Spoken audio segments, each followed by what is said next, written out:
নমস্কার বন্ধুরা, তো আজকে চলে এসেছি দই রেসিপি নিয়ে। তো দই তো সবারই খুব পছন্দের, আর আমাদেরও খুব ভালো লাগে। এই গরমের দিনে দই খেতে সবারই খুব ভালো লাগে, আর খেলেও শরীরটা খুব ঠান্ডা থাকে। তো আমি 1 লিটার দুধ নিয়ে নিয়েছি, ফুটিয়ে ঘন করে নেব। তো আর নিয়ে নিয়েছি একটি কড়াইতে চিনি। তো চিনির পরিমাণটা আমার একটু বেশিই ছিল। আমি এটা ফার্স্ট টাইম করছি, এইভাবে আমি আগে করিনি। নর্মালি চিনি দুধে দিয়ে করতাম।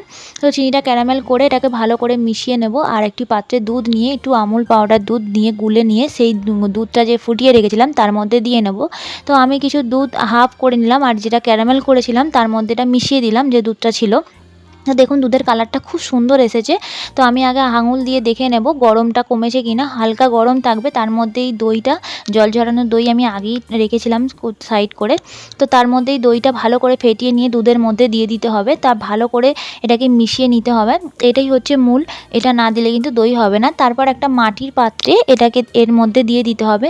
তো আমি তো এই পাত্রেই দিয়েছি, আপনারা চাইলে যে কোনো পাত্র ব্যবহার করতে পারেন। আর ফয়েল দিয়ে মুখটা মুড়ে দিয়েছি। আর আমি 7-8 ঘন্টা গরম জায়গায় রেখে দিয়েছিলাম, তারপর ফ্রিজে 2-3 ঘন্টা রাখার পরে আমার তো দই একদম রেডি। তো দেখুন আমি ফয়েলটা খুলছি, তো দইটা দেখুন একদম পুরো বসে গেছে, আর একটুকু জলও কাটছে না, কিছু না। খুব সুন্দর দইটা বসেছে।